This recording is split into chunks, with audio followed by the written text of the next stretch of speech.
اعوذ باللہ من الشیطان اللعین الرجیم بسم اللہ الرحمن الرحیم الحمد للہ رب العالمین الصلاة والسلام علی اشرف الانبیاء والمرسلین وعلی آلہ الطیبین الطاہرین المعصومین الذین اذہب اللہ عنہم الرجس وطہرہم تطہیرا اللہم صل علی محمد وآل محمد وعجل فرج قائم آل محمد وحق المستنصح وحق الناصح۔ عزیزان محترم، امام زین العابدین علیہ الصلاۃ والسلام کی ایک ایسی نایاب اور گراں بہا حدیث جسے مرحوم شیخ حرام علی نے کتاب وسائل الشیعہ ابواب جہاد بالنفس اور تیسرے باب کی زینت قرار دیا۔ اس حدیث میں ایسے گراں بہا حقوق کو بیان کیا جا رہا ہے کہ آج کا معاشرہ ان حقوق کی ادائیگی نہ کرنے کی بدولت جو ہے وہ انحطاط اور پستیوں کا شکار ہے۔ ہر شخص جب دوسرے کے حقوق کی رعایت نہیں کرتا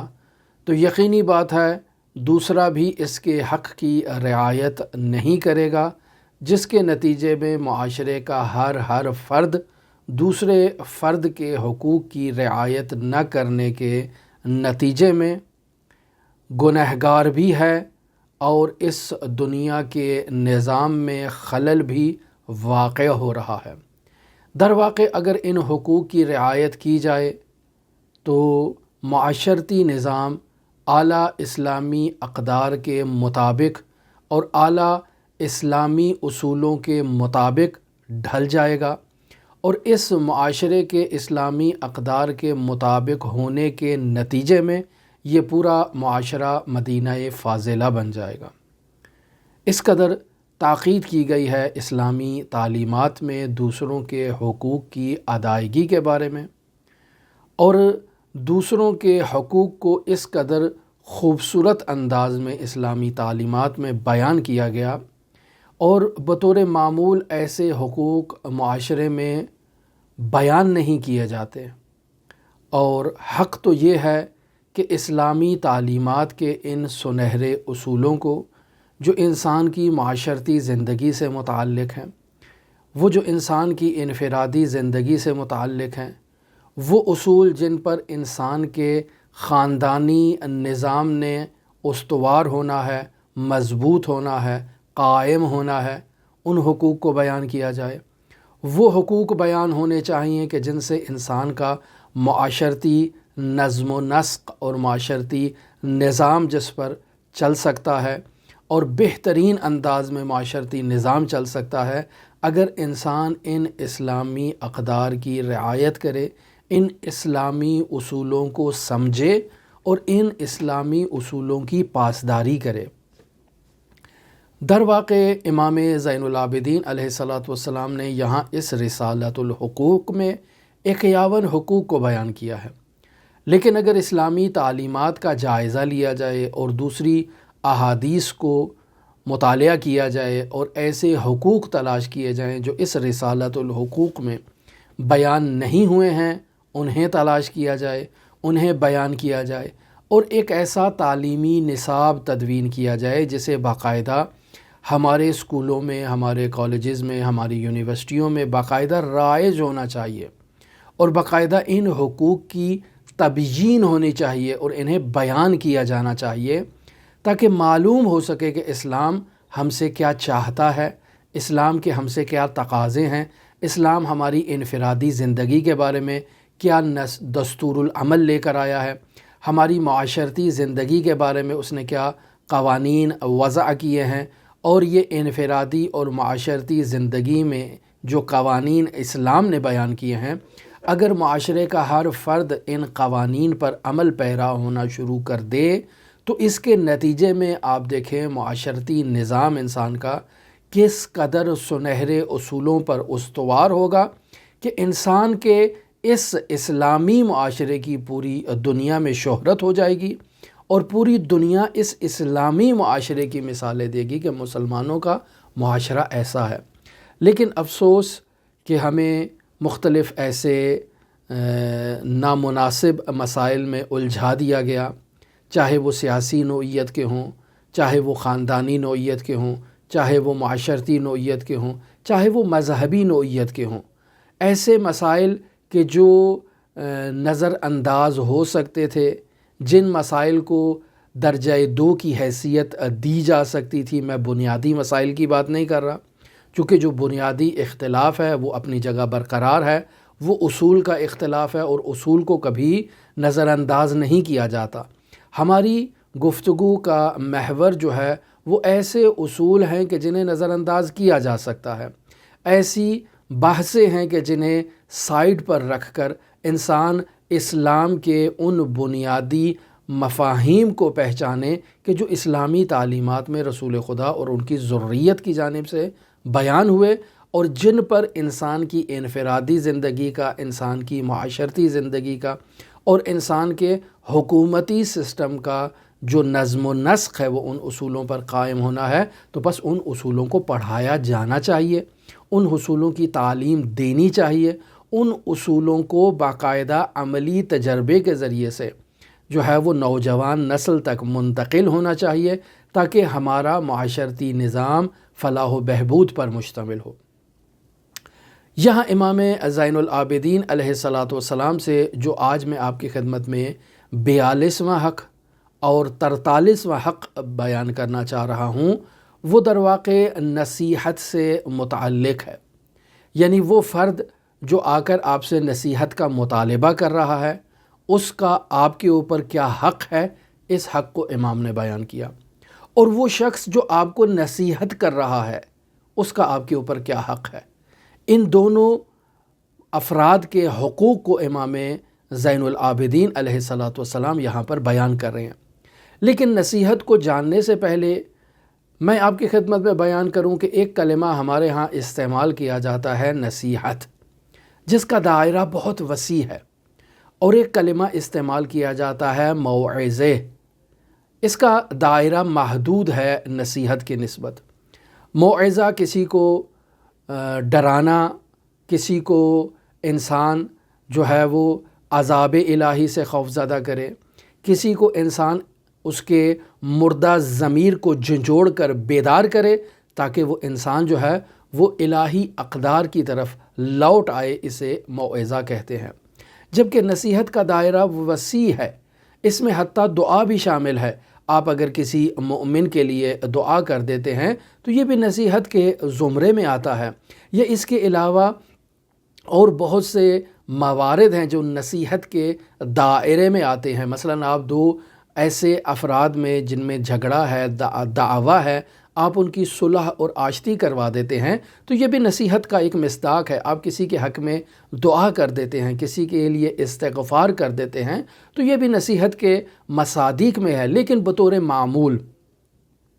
جب ہم نصیحت کا کلمہ استعمال کرتے ہیں تو ایسا کنسپٹ اور ایسا جو تصور ہے ابتدائی طور پر وہ ذہنوں میں آتا ہے کہ کسی کو حکم دینا اور کسی کو منع کرنا، یعنی در واقع امر کرنا اور نہیں کرنا، یہ نصیحت ہے۔ یعنی میں کسی کو حکم دیتا ہوں کہ جاؤ فلاں جا کے کام کرو، یہ ہے امر کرنا۔ کسی کو منع کرتا ہوں، کہتا ہوں خبردار یہ کام آپ نے نہیں کرنا۔ تو پس امر کرنا اور نہیں کرنا، کسی کام کی تلقین کرنا، کسی کام کو انجام دینے کی ترغیب دلانا، یہ نصیحت کہلائے گا۔ یا کسی کو کسی کام سے روکنا، منع کر دینا، یہ نصیحت کہلائے گا۔ بطور معمول ہمارے جو تصورات ہیں ان میں نصیحت کا مطلب یہی بیان کیا جاتا ہے۔ لیکن اگر ہم لغت کی کتابوں کا سہارا لیں یا اخلاقی کتابوں کا سہارا لیں تو وہاں نصیحت کا ایک ایسا معنی بیان کیا جاتا ہے جس کا دائرہ بہت وسیع بن جاتا ہے۔ مثلا لغت میں بیان کیا جاتا ہے نصیحت کا مطلب ہے خیر خواہ ہونا، کسی کی خیر خواہی کرنا، کسی کے لیے نیک تمناؤں کو جو ہے وہ طلب کرنا، یہ نصیحت ہے۔ مرحوم ملا احمد نراقی کی ایک بہت ہی خوبصورت کتاب ہے جس کا نام ہے معراج السعادہ۔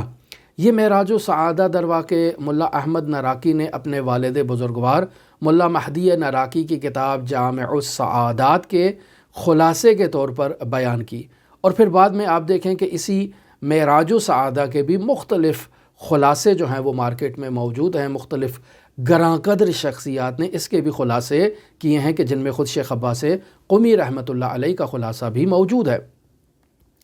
تو یہ ایک نہایت ہی گراں قدر اخلاقی کتاب ہے معراج السعادہ، جو ملا مہدی نراقی نے تحریر کی۔ پھر ان کے فرزند ملا احمد نراقی نے اس 3 جلدی کتاب کو ایک جلد میں بطور خلاصہ پیش کیا، اور پھر اس ایک موٹی تازی جلد کو بھی بطور خلاصہ متعدد علماء نے جو ہے وہ ترجمہ کیا، فارسی زبان میں موجود ہی۔ ہمارے ہاں عروج السعادہ کے نام سے اس معراج السعادہ کا ترجمہ پبلش ہوا۔ بہت عرصہ پہلے ہم نے اپنے جوانی کے ایام میں اس عروج السعادہ کو مشاہدہ کیا تھا، نہیں معلوم اس کے مترجم کون ہے، اس وقت ہمارے ذہن میں وہ بات نہیں ہے، اور ظاہراً شاید اس کی دوبارہ اشاعت بھی نہیں ہوئی ہے، اس وجہ سے شاید مارکیٹ میں نہیں پائی جاتی ہے۔ خوب ملا احمد نراقی نے اس نصیحت کے بارے میں جو مطلب بیان کیا ہے، وہ کہتے ہیں نصیحت کا مطلب یہ ہے خیر خواہ ہونا۔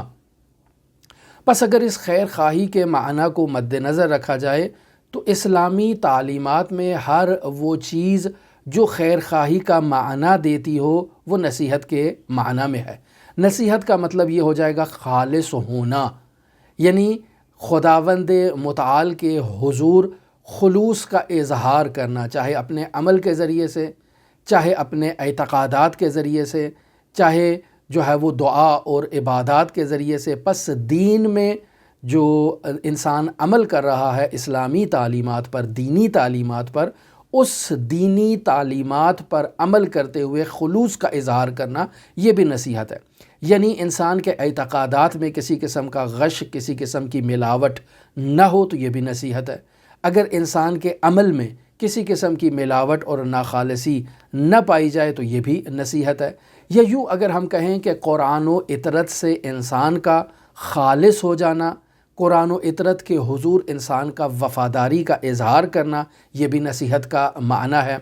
پس قرآن و اطرت کے حضور انسان خالصانہ طور پر خلوص نیت کے ساتھ قرآن و اطرت کے حضور اپنے زانو خم کرتا ہے اور قرآن و اطرت سے اسلام کو اخذ کرنا چاہتا ہے، اور قرآن و اطرت کی تعلیمات سے ہر قسم کی ملاوٹ کو دور کر دیتا ہے، ہر قسم کے حسد کو دور کر دیتا ہے، قرآن و اطرت سے ہر قسم کے اپنے کینے کو، اپنی دشمنی کو اپنے وجود سے اس کا قلع کما کر کے اگر باہر پھینک دے تو یہ جو خلوص انسان کے وجود میں آیا ہے اسے نصیحت کہا جائے گا۔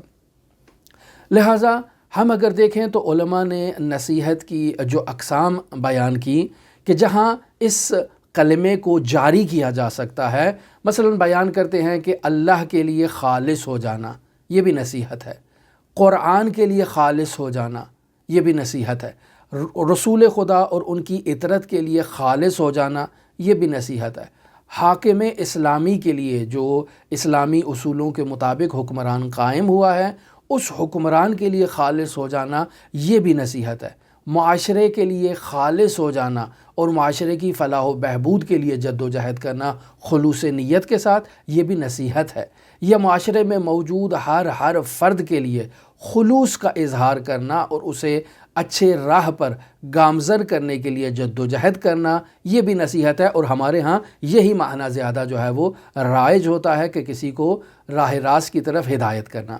اور اسی طرح جو ہمارے تحت کفالت افراد ہیں، ہمارے بچے ہیں، ہماری بہنیں ہیں، ہم ان کو جو ہے وہ ان کے لیے خالص ہو جاتے ہیں، یعنی انہیں راہ راست کی طرف ہدایت کرتے ہیں، یہ بھی نصیحت ہے۔ اگر کوئی مجھ سے مشورہ لینے کے لیے آتا ہے اور میں اسے خلوص پر مبنی مشورہ دیتا ہوں جس میں کسی قسم کا حسد، کینہ، ملاوٹ نہیں پائی جاتی ہے، تو یہ بھی نصیحت ہے۔ خود میں اپنی ذات کے لیے خالص ہو جاتا ہوں، یہ بھی نصیحت ہے۔ یا اس کے علاوہ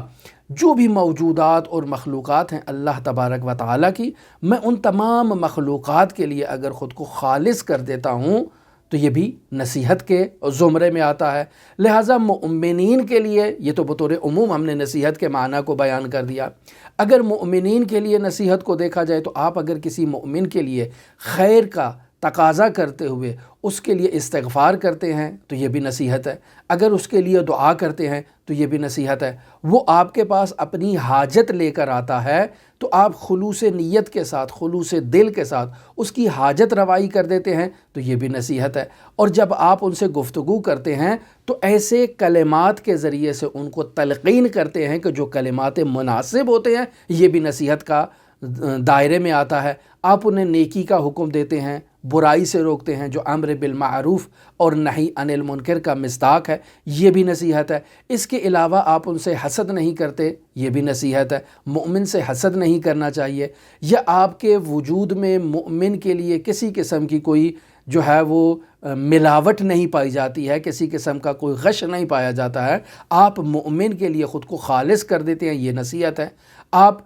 جو ہے وہ مومن سے خود صلح قائم کر کے رکھتے ہیں، یہ نصیحت ہے۔ یا دو مومنین کے درمیان صلح و آشتی کو برقرار کرتے ہیں، یہ بھی نصیحت کے زمرے میں آتا ہے۔ یا اگر ہم کسی کے وجود سے غم و غصے کو برطرف کر دیں، اس کے دل میں غم و غصے کو نکال کے وہاں خوشی کو جائے گزین کر دیں تو یہ بھی نصیحت ہے۔ یا میں اگر کسی کی خوشی کی محفل میں چلا جاتا ہوں یا کسی کی غمی کی محفل میں جا کر اس کے غم میں شریک ہو جاتا ہوں تو پس کسی کی خوشی اور غمی میں شریک ہونا یہ بھی دلواقع کسی کی خیر خواہی کرنے کے مترادف ہے، اور یہ بھی نصیحت ہے۔ یا اس کے علاوہ کسی کو عزت دینا، کسی کو رسپیکٹ دینا، کسی کے احترام کو برقرار رکھنا، یہ بھی نصیحت ہے۔ تو عزیزان محترم، اس طرح ہم نصیحت کے بہت سے موارد کو تلاش کر سکتے ہیں۔ لہٰذا ہماری تجویز یہ ہے کہ نصیحت کے بارے میں اگر تحقیق کرنا چاہیں تو انہی جامع کتابوں کی طرف رجوع کریں، جیسے معراج السعادہ ہے، جیسے عروج السعادہ ہے، یہی جامع السعادات کا جو ترجمہ ہوا ہے، ان کتابوں کی طرف رجوع کریں تو یہاں بہترین مطالب ایسے مل سکتے ہیں۔ ہم لوٹتے ہیں اس 42ویں حق کی طرف اور 43ویں حق کی طرف جسے امام زین العابدین علیہ السلام نے ہمارے لیے بیان کیا ہے۔ حضرت فرماتے ہیں وحق المستنصح، یعنی وہ شخص کہ جو آپ سے نصیحت کا مطالبہ کرنے کے لیے آیا ہے، یعنی وہ شخص کہ جو آپ کو یہ تقاضا کر رہا ہے کہ آپ اس کے لیے خالص ہو جائیں، وہ جو آپ سے تقاضا کر رہا ہے کہ آپ اس کو خیر پہنچائیں، آپ اس کے لیے خیر کی خبر دیں، وہ شخص جو آپ سے خیر کا مطالبہ کر رہا ہے، اس شخص کا آپ کے اوپر حق ہے۔ اور وہ حق کیا ہے؟ امام زین العابدین علیہ السلام فرما رہے ہیں ان تعدی الیہ النصیحہ، کہ آپ اس کو نصیحت کرو، یعنی اس کو بالکل پاکیزہ اور خیر اور نیک پر مشتمل ہدایت اس تک پہنچاؤ، چاہے وہ اللہ کی نسبت ہدایت کی ڈیمانڈ کر رہا ہے، چاہے وہ اللہ اور اس کے رسول اور اس کی اطرت کے بارے میں آپ سے ہدایت کی ڈیمانڈ کر رہا ہے۔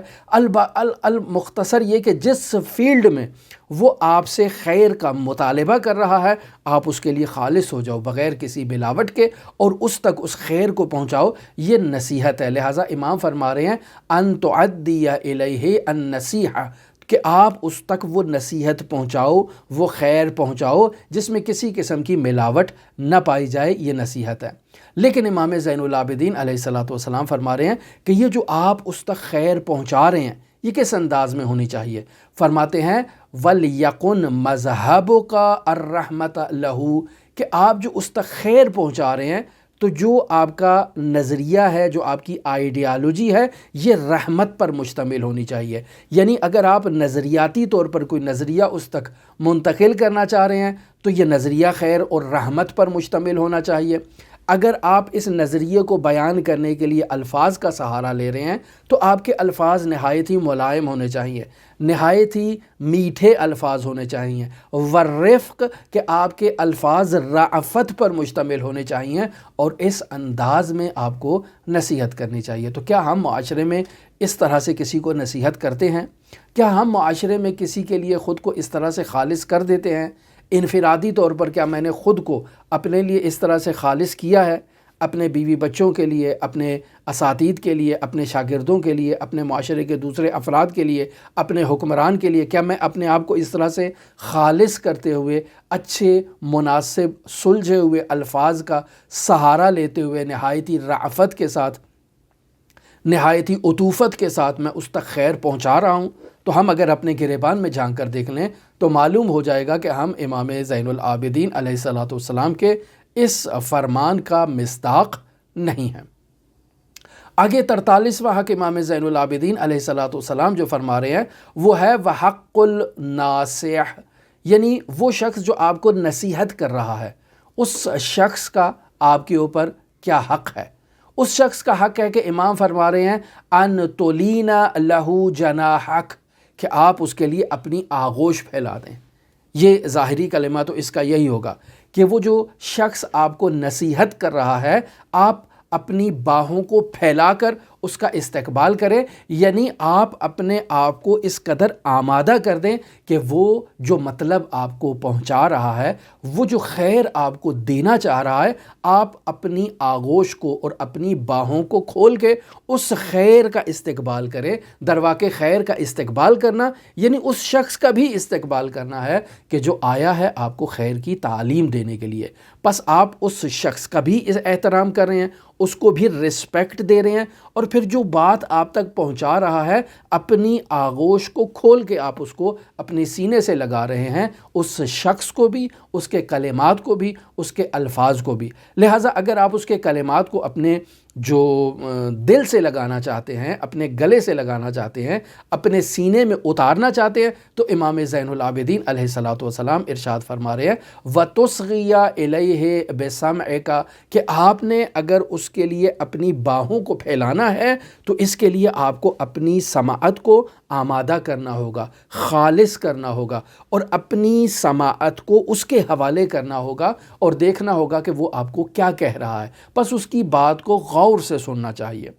اب جب آپ اس کی بات کو غور سے سن رہے ہیں تو امام فرما رہے ہیں فَإِنْ أَتَى بِالصَّوَابِ حَمِدْتَ اللَّهَ عَزَّ وَجَلَّ، اگر وہ بات جو آپ تک منتقل کر رہا ہے وہ درست بات آپ تک منتقل کر رہا ہے، تو اس درست نصیحت کے انتقال پر آپ اللہ تبارک و تعالیٰ کا شکر ادا کریں۔ یہ اللہ کا شکر ادا کرنا ہر میدان میں، ہر فیلڈ میں، ہر وقت اللہ کا شکر ادا کرنا بہت ضروری ہے۔ اور اس مورد میں کہ اللہ نے مجھے ایک ایسا ناصح دیا ہے جو میرے لیے بہت ہی خیر کی خبر لے کر آ رہا ہے، تو اس بات پر مجھے اللہ تبارک و تعالیٰ کا شکریہ ادا کرنا چاہیے۔ پھر یہاں امام فرماتے ہیں وَإِن لَمْ يُوَافِقْ،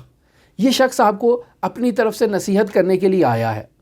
نصیحت بھی کر رہا ہے، لیکن آپ کو معلوم ہے کہ یہ جو بات کر رہا ہے یہ درست نہیں ہے، یہ غلط بات کر رہا ہے، تو امام فرماتے ہیں کہ وَإِن لَمْ يُوَافِقْ رَحْمَتَهُ وَلَمْ تَتَّهِمْهُ، یہ جو بات آپ تک پہنچا رہا ہے نا یہ غلط بات ہے، تو آپ اس کے ساتھ رحمت کے ساتھ پیش آئیں، وَلَمْ تَتَّهِمْهُ، یعنی اس پر تہمت نہ لگائیں۔ یہ آپ کا والد ہے، آپ کا بھائی ہے، آپ کی زوجہ ہے، آپ کے معاشرے کا کوئی عزیز ہے، یہ نہایت ہی خلوص کے ساتھ آپ کو مشورہ دے رہا ہے، لیکن اس قدر خالص ہے، سادہ انسان ہے، اسے نہیں معلوم کہ جو یہ مشورہ دے رہا ہے یہ مشورہ درست نہیں ہے، چونکہ ممکن ہے وہ زیادہ تعلیم یافتہ نہ ہو۔ اکثر لوگ ہم سے سوال کرتے ہیں کہ معاشرے میں ہمارے والد ہیں، ہمارے عزیز و اقارب ہیں، ہمارے بڑے ہیں، ہمارے اساتید ہیں، وہ ہمیں کوئی ایسی نصیحت کرتے ہیں جو نادرست ہے، لیکن آپ ان کی نیت پہ شک نہ کریں، وہ نیت جو لے کر آئے ہیں وہ آپ کی خیر خواہی پر مشتمل ہے۔ وہ آپ کو کہتے ہیں کہ نماز نہ پڑھو، مطالعہ کرو، وہ آپ کو کہتے ہیں کہ دینی سرگرمیوں میں حصہ نہ لو، ساری زندگی اس کام کے لیے پڑی ہے، اپنے مستقبل پر فوکس کرو، اپنی تعلیم پر فوکس کرو، اچھی نوکری حاصل کرو تاکہ تمہیں اچھی جگہ پر تمہاری شادی ہو سکے، تمہارا اچھا بزنس ہو سکے، تمہارا مستقبل روشن ہو سکے۔ تو یہ جو آپ کو مشورہ کر رہے ہیں کہ دین سے دوری کی طرف آپ کو گامزن کر رہے ہیں اور آپ کو دنیا کے قریب کر رہے ہیں، یہ درواقع دنیا کے اقدار اور دنیا کے تقاضوں کے مطابق، چونکہ ان کی تربیت اس ماحول میں ہوئی ہے، وہ نہایت ہی خلوص کے ساتھ جو آپ کو نصیحت کر رہے ہیں، ان کی نظر میں خیر یہی ہے کہ آپ اس دنیا میں اپنا ایک مقام بنا کر رکھیں، ہر کوئی آپ کو سیلوٹ کرے، ہر کوئی آپ کو سلام کرے، ہر کوئی آپ کے لیے جھکے۔ تو اس کے لیے ضروری یہی ہے کہ آپ کی تعلیم جو ہے وہ فوق العادہ ہونی چاہیے، آپ نمبر 1 کوالٹی کی تعلیم ہونی چاہیے، آپ کے پاس روزگار جو ہے وہ بہترین ہونا چاہیے، آپ کی جو سوشل لائف ہے، اجتماعی زندگی ہے، جو آپ کی رہن سہن ہے، جو آپ کا اٹھنا بیٹھنا ہے، وہ اگر 1 نمبر کا ہوگا تو اس طرح سے معاشرہ آپ کی رسپیکٹ کرے گا، معاشرہ آپ کی عزت کرے گا، معاشرہ آپ کو سیلوٹ کرے گا۔ تو وہ ان چیزوں کو مد نظر رکھتے ہوئے آپ کو نصیحت کر رہے ہیں، لیکن اگر اسلامی اقدار سے دوری کہ نتیجے میں یہ چیزیں ملنی ہیں، تو پھر اس کا مطلب ہے کہ یہ درست نہیں ہے۔ تو آپ ان کی نیت پہ شک نہ کریں۔ امام فرما رہے ہیں وَلَمْ يُوَافِقْ رَحْمَتَهُ، کہ وہ جو بات لے کر آ رہا ہے وہ بات اس کی رحمت کے مطابق نہیں ہے، اس کی بات وہ درست نہیں ہے، لم تتہم ہو، تو آپ اس کو متہم نہ کریں۔ پھر امام فرماتے ہیں وَعَلِمْتَ أَنَّهُ أَخْطَأَ، یعنی آپ کو معلوم ہو گیا ہے کہ یہ جو مجھے نصیحت کر رہا ہے یہ خطا ہے، یہ درست نہیں ہے، یہ درست مطلب مجھ تک منتقل نہیں کر رہا، تو امام فرما رہے ہیں وَلَمْ تُؤَاخِذْهُ بِذَلِكَ، یہ نادرست مطلب منتقل کرنے پر آپ اس کا مؤاخذہ نہ کریں، آپ نہ کہیں کہ اس نے میرے ساتھ زیادتی کی ہے، مجھے غلط مطلب مجھ تک منتقل کیا ہے، مجھے مس گائیڈ کیا ہے، نہیں، آپ ایسا اس کو نہ کہیں۔ الا، مگر کب آپ اس کو کہہ سکتے ہیں کہ یہ مجھے مس گائیڈ کر رہا ہے؟ کب آپ اس کو متہم کر سکتے ہیں؟ کب آپ اس کا مؤاخذہ کر سکتے ہیں؟ امام فرما رہے ہیں الا، مگر یہ کہ ان یکون مستحقا للتہمت، مگر یہ کہ آپ کو معلوم ہو جائے کہ یہ خلوص سے بات نہیں کر رہا ہے، اس کے اندر جو ہے وہ غش پایا جاتا ہے، ملاوٹ پائی جاتی ہے، یہ آپ کا مخلص نہیں ہے، یہ آپ کا دشمن ہے، اور اس عناد اور دشمنی اور حسد کی بنیاد پر آپ کو ایک غلط مشورہ دے رہا ہے، مس گائیڈ کر رہا ہے، تو اس عنوان سے آپ اس کو متہم کر سکتے ہیں کہ یہ بات درست نہیں ہے۔ فَلَا تَعْبَ بِشَيْءٍ مِّنْ أَمْرِهِ، تو امام فرما رہے ہیں کہ اس کی نصیحت شدہ بات پر آپ کو توجہ نہیں دینی چاہیے۔ آپ کو معلوم ہے کہ وہ آپ کو مس گائیڈ کر رہا ہے، آپ کو درست نصیحت نہیں کر رہا ہے، تو آپ اس کی بات پر توجہ نہ دیں۔ عَلَى حَالٍ، یعنی فَلَا تَعْبَ بِشَيْءٍ مِّنْ أَمْرِهِ عَلَى حَالٍ، کہ جس حال میں بھی وہ آپ تک یہ بات منتقل کر رہا ہے آپ اس کی بات پر توجہ نہ دیں۔ وَلَا قُوَّةَ إِلَّا بِاللَّهِ، اور اللہ کی قوت اور طاقت کے علاوہ کوئی قوت اور کوئی طاقت نہیں ہے۔ تو عزیزان محترم دیکھ لیں کہ کس قدر اہم اور نایاب مطالب امام زین العابدین علیہ السلام نے بیان کیا۔ یہ وہ مطالب ہیں کہ جو بطور معمول ہمارے معاشرے میں، ہمارے ممبروں پر، ہماری مجالس اعضاء میں، ہمارے اسکولوں میں، ہمارے کالجز میں یہ مطالب نہیں بتائے جاتے ہیں لوگوں کو، جس کے نتیجے میں آپ دیکھیں کہ ہماری جو تربیت ہوتی ہے انفرادی سطح پر، چاہے وہ گھر کے اندر ہو یا معاشرتی سطح پر اسکولوں، کالجوں اور یونیورسٹیوں میں، یا اس کے علاوہ معاشرے میں، جتنی بھی ہماری زندگی ہے وہ ان الہی اقدار، الہی اصولوں اور الہی حقوق کے مطابق نہیں ہے، جس کی وجہ سے ہماری زندگی میں مشکلات ہیں۔ لہٰذا ہمیں یہ چاہیے کہ اسلامی تعلیمات پر فوکس کریں، اسلامی تعلیمات پر توجہ دیں، ان حقوق کی طرف توجہ دیں۔ آگے محرم الحرام آ رہا ہے عزیزان محترم، تو دیکھیں امام حسین علیہ السلام کا کیا پیغام تھا ہمارے لیے۔ اگر ہم ان حقوق الہی کو نہیں جانتے ہوں گے، ان حقوق الہی پر عمل پیرا نہیں ہوں گے، تو ہم کیسے یہ دعویٰ کر سکتے ہیں کہ ہم نے خود کو سید الشہداء علیہ السلام کے لیے خالص کر دیا ہے؟ اگر ہم ان حقوق کو اپنے پیروں تلے روندتے ہیں تو ہم کیسے یہ گارنٹی کر سکتے ہیں کہ آج اگر ہم سید الشہداء کے ساتھ 61 ہجری میں ہوتے تو ہم حضرت سید الشہداء کے خیمے میں ہوتے؟ ہم یہ کیسے دعویٰ کر سکتے ہیں؟ چونکہ حضرت سید الشہداء کے مد مقابل جو افراد تھے وہ بھی تو یہ انہی حقوق کو پامال کر رہے تھے، اور وہ اس لشکر میں پہنچے چونکہ انہوں نے ان حقوق کو پامال کیا تھا۔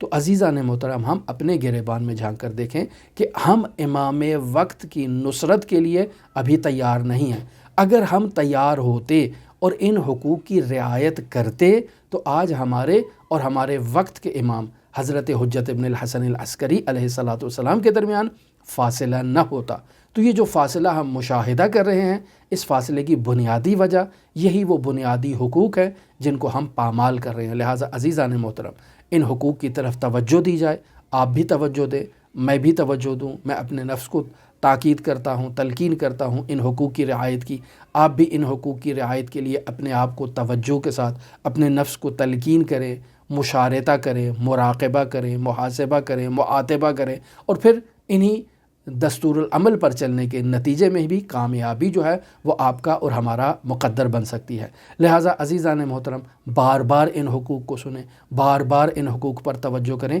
تب جا کر ہم کسی درست نتیجے پر پہنچ سکتے ہیں۔ آپ تمام عزیزان کے لیے امام علی ابن موسیٰ رضا علیہ آلاف و تحیت و ثنا کی نورانی بارگاہ میں نائب و زیارہ بھی ہیں اور دعا گو بھی ہیں۔ اللہم صلی علی محمد و آل محمد وعجل فرج قائم آل محمد۔